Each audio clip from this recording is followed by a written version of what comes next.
Good morning, students. In this video, we will start a new chapter, which is chapter number 5, Principle of Inheritance.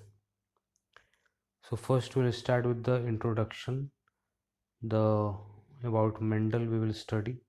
So, Mendel, he was known as the father of genetics. So, George Mendel was not primarily a biologist, but an Austrian monk, is considered to be the father of genetics. Mendel was born on July 22 in 1851. He was sent to the University of Vienna for 2 years to study science and mathematics, and he was keenly interested in plant breeding and was fascinated by the regular and predictable results he obtained.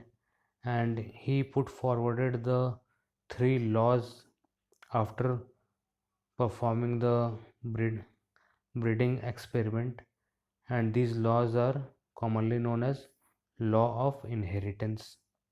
So mainly this Mendel is known for the three laws which was put forwarded by him, and it is commonly known as law of inheritance.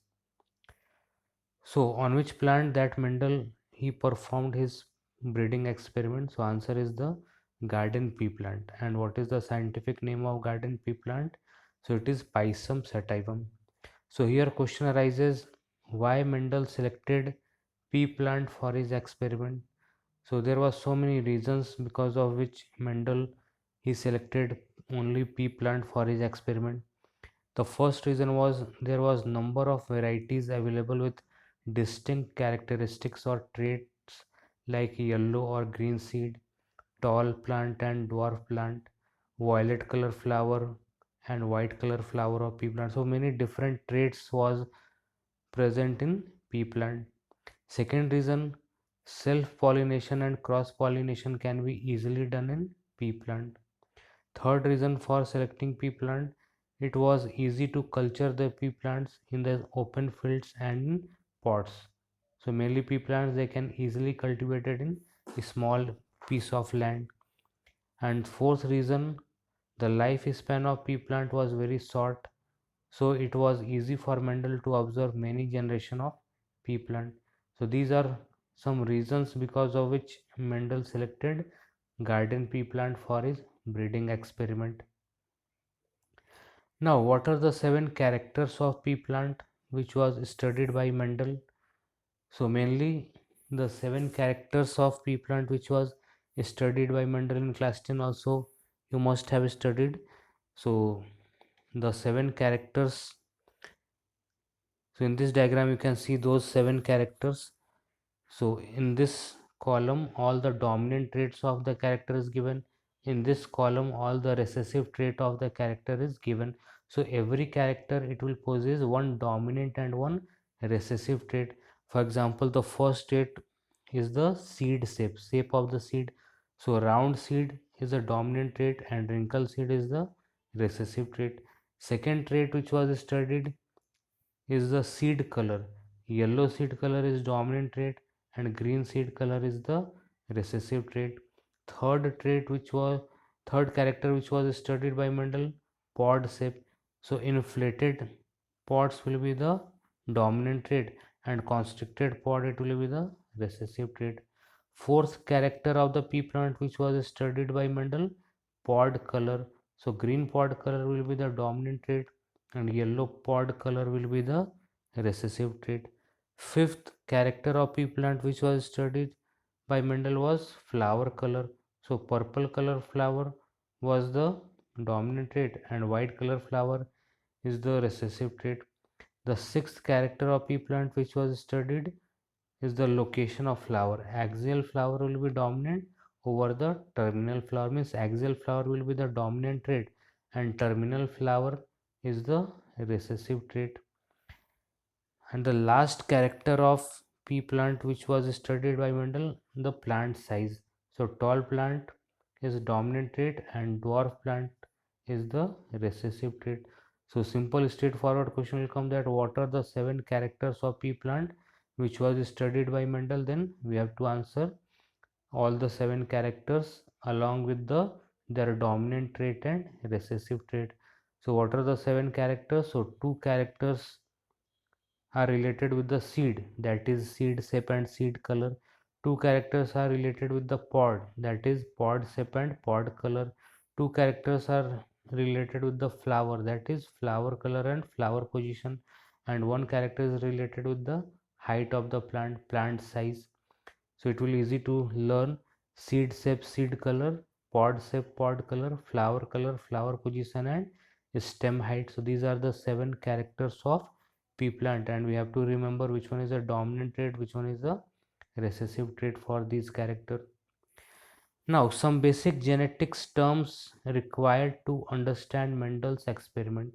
So before studying this chapter, we should must have the basic terms or terminology which is related with this chapter. In class 10 also we have to study about these terms, so let's revise all these terms once again. So the first term is genetics. So what is genetics, how we can define genetics? So genetics is a branch of biology in which we study about the inheritance of character from one generation to another generation. So the branch of biology in which we study about inheritance of character from one generation to another generation is known as genetics. So what is the meaning of inheritance of character? Suppose that we observe that if any couple having the curly hair, so their offspring also they possess that character, so they also possess that curly hair. If the if the if any couple, the height of any couple is very tall, then usually we observe that the offspring or the progeny of that couple they also have tall height. So this tall height character it get inherited from the parent to the offspring. So about all these things in which the branch of biology in which we study is known as genetics. Second term is inheritance. So how we can define inheritance? Inheritance is the process by which characters get inherited from one generation to another generation. So you can take a screenshot of these terms and you can also write in your copy. So inheritance, what is inheritance? Inheritance is the process by which characters get inherited from one generation to another generation. So that process is known as inheritance, the process by which any character it will get transferred from one generation to another generation. Next term is heredity. So heredity can be defined as the inheritance of character from one generation to another generation. So there is minute difference between the term inheritance and heredity. So heredity is simply transmission of character from one generation to another generation is known as heredity, but the process by which characters get inherited from one generation to another generation is known as inheritance.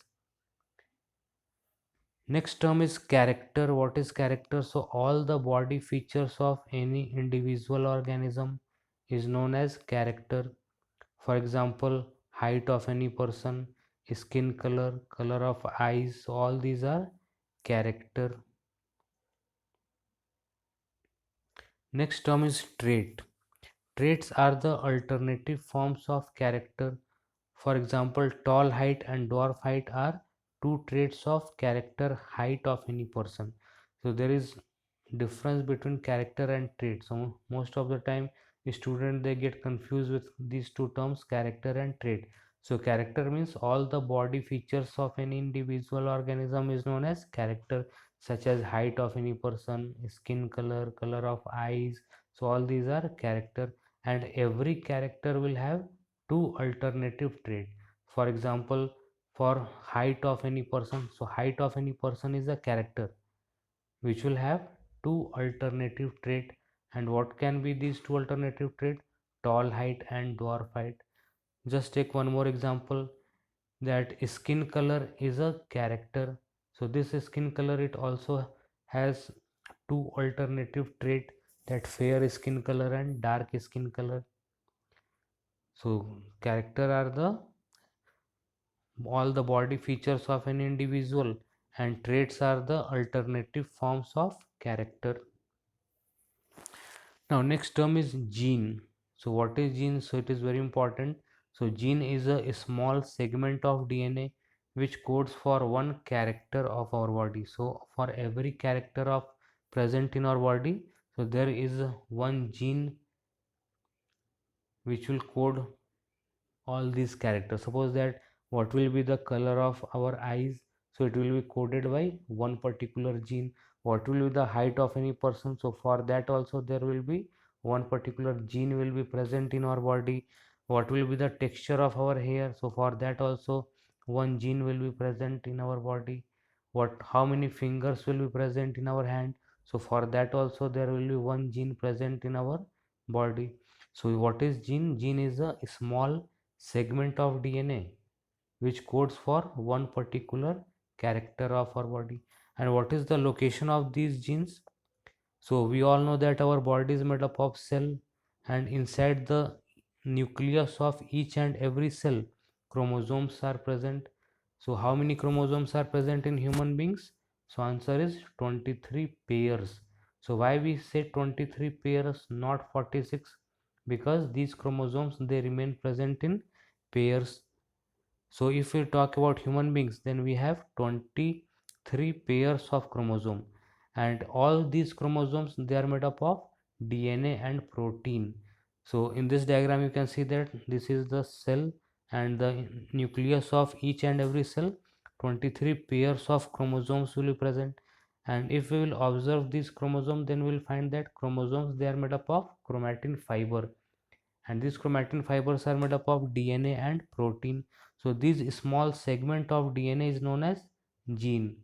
So this small segment of DNA it will represent one gene which will code for one particular character of our body. So we can say that genes are present over chromosomes.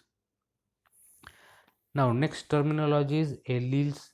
Allele is a alternative form of gene which remain present on the same locus of homologous chromosome. So this is very important.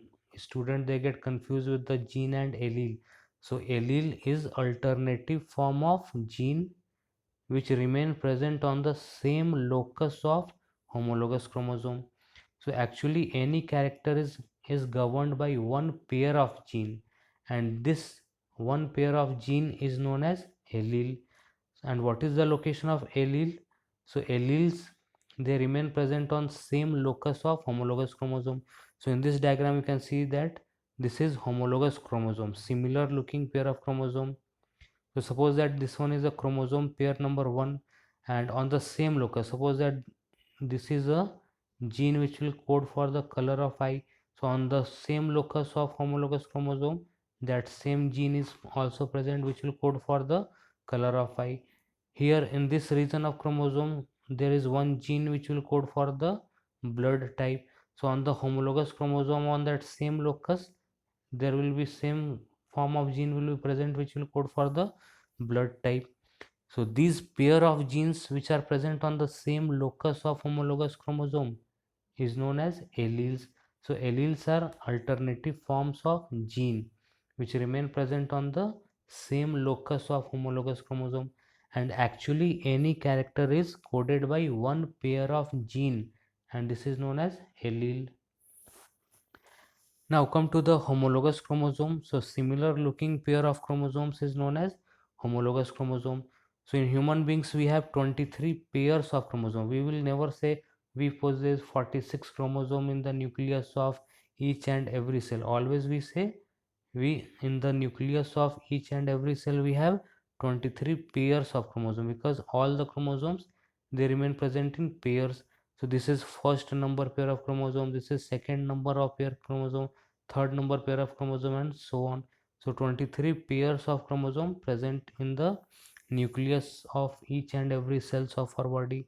So these similar looking pair of chromosome is known as homologous chromosome. Now come to the another term which is genotype.